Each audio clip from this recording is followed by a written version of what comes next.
Hi, this is Chike and Chuck with Real Review Cinematic Underground. That's Chuck, I'm Chike, and today we're going to be talking about the movies we've seen. So Chuck, let me talk to you about a film that I saw this week on Friday, and I thought was really actually superbly well done. But it's one of those films that when I watched it, I really didn't like it until about the middle of the film. It's one of those films that I would basically give 1 star, and then there are two very, very specific conversations that happen that just elevate it for me. What film is this? This is Arbitrage, starring Richard Gere, my love crush Britt Marling. Yes. And I think one of the kids from Red Tails, I forget what his name is. Yeah, I don't know either, but also Susan Sarandon's in it Susan as well. Sarandon is in it as well. And for those of you who are into cult actors, Stuart Margolin is in it as well. Is that the guy with the white hair? No, he's Gere's lawyer. Oh. Who popped up in Kelly's Heroes with Clint Eastwood, but most people would know him from the old show, The Rockford Files. Okay. James Garner's buddy Angel from that show. If you know that character, you're showing your age, and good for you. Okay. So Arbitrage is basically about this guy named Robert Miller.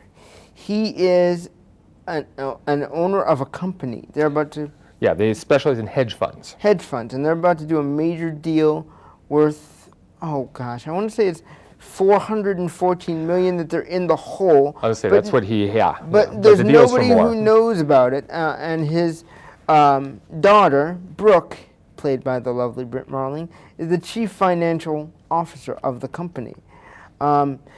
We realize that Robert Miller really has it all. He has this company that he's able to hide from his family. He has a lovely wife, played by Susan Sarandon, and he has a love interest on the side who's a French art dealer chick. Mistress. And basically everything starts to go wrong, beginning with something that happens between him and his mistress. You can give that away. You want me to? Yeah, I think it's, yeah. Fair enough. The mistress dies in a horrible car crash. And basically, that is the start of things going wrong because... And you need to mention that he was in the car and walks away from the accident. Yeah. He was in the car, walks away from the accident. This starts the dominoes falling because not only does he have to evade the policeman played by Tim Roth, who does a very unconvincing New York accent in the film, but he also has to deal with the fact that this other person that he's trying to get a deal from will not give him the money he needs. And thus, his entire financial world starts crumbling around him. And it's about how he deals with that accident, who he calls, where they go, what he does to quote-unquote cover his tracks, that makes the movie fascinating a little bit to begin with. But as I say, that is not where the meat of the story comes in. The meat of the story comes in when people start finding out and calling out who Robert Miller really is. I actually thought this film was very good, especially when you get to those 2 moments of conflict I speak of, one of which involves Britt Marling's character of Brooke, and one which involves Susan Sarandon's character toward the end of the film. Yeah. Those 2 moments make the entire movie for me. If they had not been there, I would not care 1 iota about this film.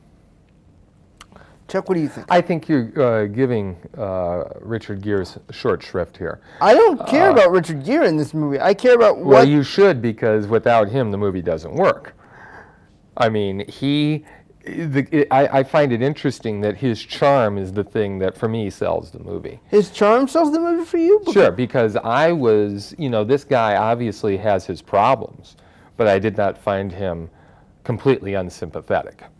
Oh, I did. His level of greed is unnerving. Sure, but I felt as though, I think what you have at play here is an actor's persona that overtakes the film. If Michael Douglas had played this part, I would have been ready to see him take a fall. But with Gere in the role, I was like, I wonder if he's going to get away with this. I wonder if maybe he could. I'm kind of hoping he does. I just felt his persona overtake the entire thing and give it a new dimension, whether it was morally right or not. I think he, along with Steve Martin, have become progressively better actors as their careers have progressed, I think. And I really enjoy, I mean, if you mentioned those two scenes with the two women. Yes. Yes, they do great jobs there, but they both still have someone that they need to play off of. And if that person, if the Gere character is not there, then those scenes have no impact. I follow your logic there. I just think that those two, while not being strong women individually within their scenes, proved to be exceptionally strong when they were arguing with Gere. Maybe and that is to the credit of Gere, by the way. Right, yeah, no, it has to be both. And I'm glad you mentioned the Sarandon scene, because you kind of almost forget about her. Yeah, she's almost in the, she's almost non-existent, which I thought was pretty smart on the part of writer-director Nicholas Janicki, to just have her there, but not so much, because then that makes that scene you're talking about, I think, have that much more impact, because it's kind of a surprise. Yeah, whatever they talk about, which I will not reveal. Yeah, you can't. Really, really, really just sells how much Gere's character, to me, feels up for himself. And even though he's won what he needed to win, he lost so much to get there. Right. And I love that. Right. It was an ending that I didn't anticipate. Oh, I would not have seen that coming in at any point. And that's, I think, another big selling point of the film. You kind of see it going down a track that you expect, and then, whoa, I didn't see that. Especially another nice little twist was the whole cop thing. Yeah. Where the Roth character does something that I didn't think that he had done.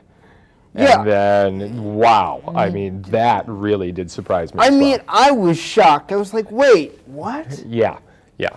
And even though I might agree with you on his accent, I still thought he was fun to watch. I mean, he was fun to watch. Had the Columbo thing going on there.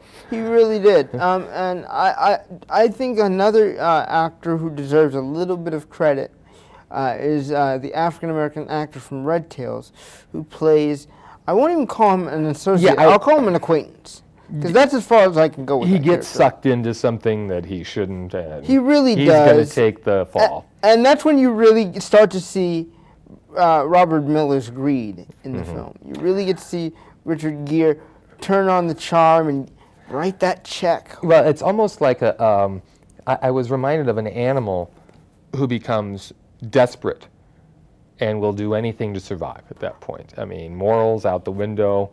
I mean, you become a bit vicious. You become anything that you can do to survive, and that's where he's at that point. What was your opinion of the mistress character? Do you think she saw a different side to Robert Miller than he would show to everybody else? No. Or do you think, as usual, Miller was playing the part because he just wanted? I think she was playing him. I mean, he pays for the money, or he pays her for her apartment. I mean, he pays, for the, I got the impression without his backing, her career would not have gone. It would have been in the toilet. Right. I mean, she would not have had, even though it was not, a big splash, it would not have progressed the way it had as it done. I didn't feel love there. I just felt need. Because she was just so desperate. I would agree with that, yeah. Because of, he blows her off at one point and, And also probably not in her right mind either. We see that she has a drug problem Yes, as well. She does. Really, I'm afraid she's just a plot point.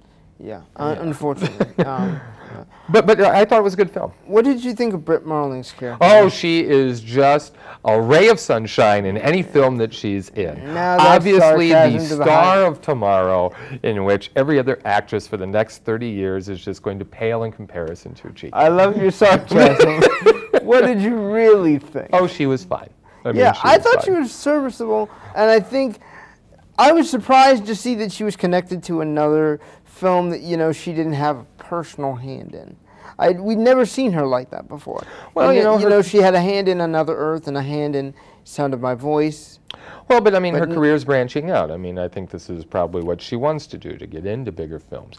I know she's in Robert Redford's film that's coming out in December, The Friends That You Keep. So, she's made her splash.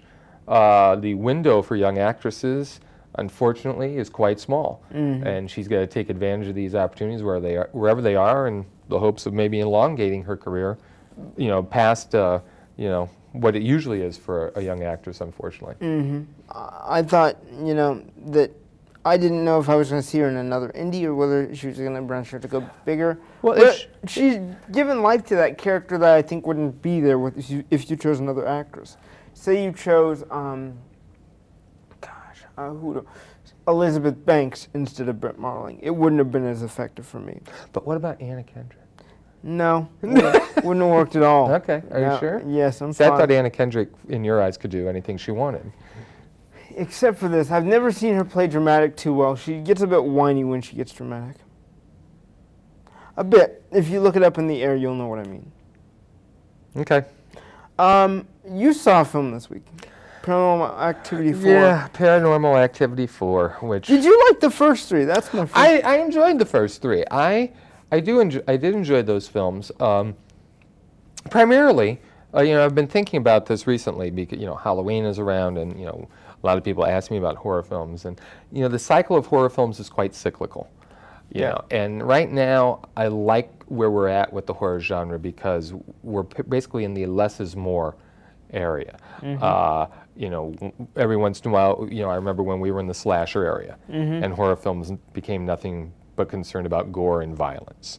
Now we've cycled past that again and we're into the less is more, old school type horror, creating suspense, creating terror through atmosphere, doing things not so much with special effects, but with editing and lighting and interesting camera moves and acting, old-fashioned terror. And I think that stuff is more effective because if you ground it more in reality, it speaks more to the audience. I would agree. Insidious did that. The first three Paranormal Activity movies did that. Sinister, to a certain degree, did that. And I like those. The Paranormal Activity films I thought were very good because you could tell they were low budget and everything depended on the skill of the filmmaker to deliver the scares. And I love that. Paranormal Activity 4, though, I would have to say, I think we're done. It's a cash-in. I hope we're done. No, it's not so much cash-in. I think it was just they've played it out. I mean, the premise is played out to the point to where there's nothing left. They've just gone back to the well one more. One time too many. Thanks. That's what I was looking for. Yeah. Deals with, if you are familiar with the first Paranormal Activity film, the lady in that one, at the end of that film, kills her sister and kidnaps her nephew. Okay. We get that. This film picks up with those two characters, and the nephew, we find, has actually somehow or another ended up with another family. And that makes zero sense. Exactly right. And she wants to somehow get that kid back. We learned this late in the film. And that was the question I had. You kidnapped the kid. How were you separated? How did the kid end up being put up for adoption? That just made no sense. Does the actress from the first Paranormal Activity return? Yeah. Oh, yeah, yeah. I can't remember her name. Also, the other thing, the film was just dull. I mean, the first three films did a masterful job of steadily increasing the suspense and steadily increasing that sense of dread. This thing is just dull as dishwater. And I believe that the main characters of the film are teenagers, is that correct? Right, and that's fine. They were both fine. I mean, they really do. Well, that's a compliment. They do a fine job. I could tell that they were giving their all. It's just the structure of the film and the story. They had nothing, and they know it. And I always find it interesting as to how they're going to explain the presence of the constant cameras in these films. They use the Kinect as a device. In this one, they use the Kinect as a device, which is really pretty cool. I thought that was ingenious. The other thing they do is that they set up laptops around the house. And apparently there's a feature on laptops where you can actually film whatever is occurring in front of it. I don't know whether that's true or not, but in the world of this film, that's what they do. So that was pretty cool. Problem is that the last 15 minutes, once the crap hits the fan, and our young heroine is literally running for her life, I'm supposed to believe that she grabbed a portable camera to film everything that we see as she's running for her life. It just jumps the shark completely. Okay, it makes so tell no me, sense. Tell me, does the main character of this film pass away or die? Oh, they're dead, yeah. Yeah. Every one of these films ends with the main characters, or many of the main characters, being killed. Do you see how the main character dies? Oh, yeah. Oh, yeah. Is it through an apparition or through an accident of their own will? The monster, the creature, whatever it is, gets them. So I'm hoping this is it, because this one really did. I hope to what goodness was so, because I don't even find that appealing. No, like I say, I know you don't like the scary films, but from a technical point of view, an aesthetic point of view, the first three I think are very, very well done, and they show what you can do with some imagination, some thought, with just basic film tools, and make an effective movie. Okay. Well, there are two other horror film things that I want to talk to you about today. I did see some very interesting things. One thing you're going to be appalled by, I'm sure, and that is the fact that they are making a catfish TV show. I don't know if I'm appalled by that. I'm curious about it. It's basically the same format of the original Catfish documentary, which, if you're not aware of, it's a documentary about this guy named Nev Schulman who makes a friend on Facebook and basically befriends her entire family, only for it later to be revealed that the person does not exist. They were impersonating other people in their lives or grabbing pictures from the internet. Now, riddle me this. I've never been able to get a handle on this. Okay. Is it fictional or not? It's nonfiction. Are you sure? I'm positive. Okay. And that's basically the same premise as the TV show. People who've been in long-distance, long-form relationships are trying to figure out whether the people they've contacted are real, because they've never done video chats with them or what have you. And what station is this going to be on? When is this going to come? You're going to love this bit. Here's the bit where you're going to be appalled. MTV. No, that seems a perfect fit for them. Yeah. You know, this generation, this younger generation, that's what they know. It's how they communicate. That seems a perfect fit. Look, nothing's going to appall me from a station that puts on something like Jersey Shore. Okay, really. Well said. Well said. The other thing that I saw this week related to horror is the trailer for the remake of Evil Dead.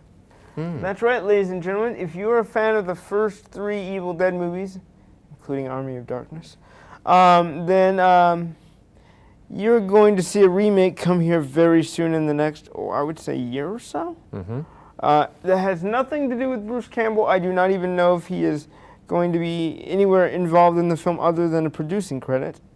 But Sam Raimi, the director of the original Evil Dead trilogy, handpicked the director himself, and it looks pretty good. The only difference now is that the female Ash, or the character Ash, is now a female. Okay. Anyone we know? No, a complete newcomer, which has me excited. But one thing that does unnerve me, that I'm a bit scared of, is that the raping trees might be back. Well, hey, that was one of the more horrific parts of the first film, and if you're going to do it, you got to do it. I'm not excited about that. On a similar note, I saw a preview for the upcoming remake of Carrie. Yeah. Which is coming out in April, I think. I did too. How do you feel about that? I thought it was an interesting preview. I really liked what they did. It's a teaser, to be sure, not so much a preview. The sweeping shot of the town as it has been laid waste by Carrie, and we come in on a shot of her standing in the middle of the street, blood-streaked, fire all around her. I'm anxious for this film. With the people involved, I think it's going to be interesting. Chloe Grace Moretz. I think she's wonderful. Intense. I think that she is. And Julianne Moore as the mother. I think that's great casting. I think this could be good. And I'm trying to think it's a female director. I'm trying to think of what she did before. I want to say Boys Don't Cry, but I could be wrong. But a strong name, Kimberly Pierce is her name. Yeah, I'm going to look it up while you talk. I think that's true. Boy, my memory may be not as bad as I thought. Oh, no, I don't think so. The other thing I wanted to talk about in our theme for today is spy films. So, what are some of your favorite spy films? You're not allowed to say The French Connection. I wouldn't say that's a spy film. That's a police film. Well, I don't know if you would consider this a spy film or an accidental spy film, but you know, North by Northwest, I don't think you can actually talk about spy films without mentioning that. I completely agree. In many ways, I've called that the beginning of the modern action film. I think that you can trace back the James Bond films, the Die Hard films, The Fugitive, almost any modern action film back to that. It's extensively a chase film. You know, the wrong man sets out to try to clear his name. He gets involved in a spy plot that he is completely unaware of, and, you know, turmoil follows from there. Interesting to note that, you know, Cary Grant, who stars in that, was initially offered the James Bond role. Yeah, I was aware of that. Yeah, and, you know, he turned it down. He felt he was too old, although I would have loved to have seen him try it at least once. I also know that they did shoot a black and white pilot for Casino Royale. Actually, that was not a pilot. It was a episode of, like, I think Playhouse 90 or one of those old shows that they had in which they would put on live plays or productions. Yes, I was aware of that. I want to say, what was the actor's name? Gene Barry, I think, or something like that? That's correct. Yeah, yeah. So, and I know that on a previous edition of Casino Royale, the MGM film that they made with Peter Sellers and David Niven, one of the extras on that DVD edition was the TV version. So you could probably find that on the eBay or the Amazon if you're looking for it. Or that clip could just be on YouTube. It's possible. But yeah, I mean, North by Northwest, you got to talk about. You know, you kind of stumped me with spy films. Obviously, you can't get around talking about this without the Bond films. Right. Do you want to go there first? No, you go there. Or you go where you wanted to go with this. I don't have much of a relationship with spy films, except for the Bourne trilogy and the Bond films and The Long Kiss Goodnight, and there's so many. For me, spy films have to have one element. For me, it's a strong narrative. If you can give me a strong narrative with twists and turns that I cannot see coming, then you have successfully ensnared me. The film that I think did that the best so far that I've seen in my young years has to be Casino Royale. Mostly because it showed me a different side to Bond. I had a girl that I was friends with for a very long time who hated anything to do with James Bond because she just saw him as a chauvinistic pig. And if I have one regret in life, it's the fact that I didn't really just beg her to sit down and watch this film with me. Because this is where they change Bond a bit. He still does the, oh, I'm in love with every girl I meet thing. But he's a bit harder edged. He's a bit harder edged. He is, as Daniel Craig says, a blunt instrument. I think that the one major selling point of that film has to be his interaction with Vesper Lynd, played by the lovely French actress Eva Green, who I'd previously seen in The Dreamers. I forget who directed that film, and that's nothing to do with spy films. But it was Bertolucci directed that. Bertolucci, who did Last Tango in Paris, if I'm not mistaken. But I really love their interaction and how Bond was able to fall in love and how that eventually made him cold, for those who haven't seen it. I love that film. I love the Bourne Identity films, but they, to me, do not have as much depth. No, they don't. They don't. They're all about, sometimes they don't know what they're all about at all. I guess basically it is a, I don't know if, I guess it would be incorrect to say they're an existential spy film, but certainly one of the propelling things is him trying to figure out who he is. Correct. You know, that is part of it. But of course, all this slam bang action and stuff is part and parcel of those. What to you is the last good spy film that you've seen? Oh,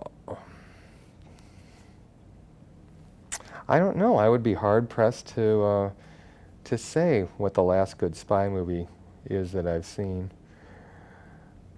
I tell you though, that a similar, I guess I wouldn't term it a spy film, but a film that reminded me of a spy movie or had a level of intrigue was a movie called The Ghostwriter with Ewan McGregor and Pierce Brosnan. Oh, yes. Directed by Roman Polanski, in which McGregor is hired to ghostwrite the Prime Minister, the former Prime Minister's autobiography, played by Pierce Brosnan. And as he's digging into things, he finds out some things that are better left hidden. And of course, like I say, it's not necessarily a spy film, but it reminded me of one as far as the intrigue was concerned and as far as, I mean, not really thinking you knew where it was going, but then as soon as another card is flipped, it goes off in another direction in a logical way, which kept me intrigued from all the way to the end. I really liked that film a lot. I want to go to the comedic angle of spy films for just a second. To me, as much as people laud, the Austin Powers films as great spy farce, I would say that a stronger edition of that would be the Get Smart film starring Steve Carell and Anne Hathaway. That's a good one. That's a good one. Mostly for me because crude humor in the spy genre does not appeal to me as much as it did originally when I saw Austin Powers. And I really enjoy just Steve Carell's wit. It has that same level of wit that I would consider people being fond of with Peter Sellers and the Pink Panther. Maybe not the same level of slapstick, but the wit certainly. I agree. I just really enjoyed the chemistry between Steve Carell and Anne Hathaway, despite him being considerably old for her. Being that she played Agent 99. Actually, if I had to cast an older actress for that role, I would have gone with... Who would I have gone with? But they do explain her youthful appearance in the film. I forget what her explanation is. She had plastic surgery. Yeah, if I remember correctly, he said, "Oh, well, I understand now. If you're going to go in for one thing, you go in for all of it." So, yeah, there was that explanation. And that just shows you how clever it is that you're able to say that, and I'm still able to laugh at it, because that is rather brilliant. I would choose someone like oh gosh, what is her name? The chick who was on Dr. Quinn, Medicine Woman. Jane Seymour? I would have chosen a younger Jane Seymour. I was going to say, she's up there. Yeah. She's up there now, but I would have chosen a younger James Seymour, or I guess that's who I would have gone with, because I wouldn't have wanted to do Uma Thurman, or who else would work for that? I don't know. I'm never good at this stuff. Never good at this stuff at all. Like, that was something that I was plugging in my head. Oh, no. Why? Because she can do anything, Chike. She can do anything. Clearly she can. I don't know. I just think that spy comedy is very rare to get right. That's the point I'm trying to make. And that was one of the rare instances for me where I said, wow, they actually did their homework. And that's only after I saw the first 3 episodes of the original Get Smart. What about Tina Fey? Yes. She could do it. Yes. Tina Fey could definitely pull that off. Or if you wanted to go slightly younger, you could do the chick from The Office, Jenna Fisher. Maybe. Yeah, Maybe. that would work as well. What are you looking forward to? I know Halloween is one of your favorite times of year. What are you looking forward to? Well, this week I don't know. There's not much coming out. Of course, the Skyfall film's coming out. I'm not looking forward to The Hobbit. I'm really actually a little bit hurt that you say that. Not that I'm a Lord of the Rings fan. I'm just hurt that you say that because that movie falls on my birthday. Well, I'm sorry for that, but I can't help that. I'm not looking forward to the movie. Were you a fan of the first 3? You know what? I've never been a fan of those types of movies. However, when I went and saw the films, I was won over. Okay. So I'm hoping that that happens this time. Those films, even though they took place in a fantasy world, they seem to have at least an edge of realism to them, especially the third one. This one, though, just seems way too fantastic, and I don't really know how to explain it, but I'm really not looking forward to it, which means I'm open to being pleasantly surprised, I hope. Okay. Are there any new interviews coming up for you in the next week or so? Not that I know of. No, nothing quite yet. I don't think there will be for a while because I think everyone's kind of pulling back and saving interviews and things for award season because that's coming up. Sounds perfectly fine to me. So I think that's our show. So we'll see you next time. This has been Chike and Chuck with Real Review Cinematic Underground. See you later.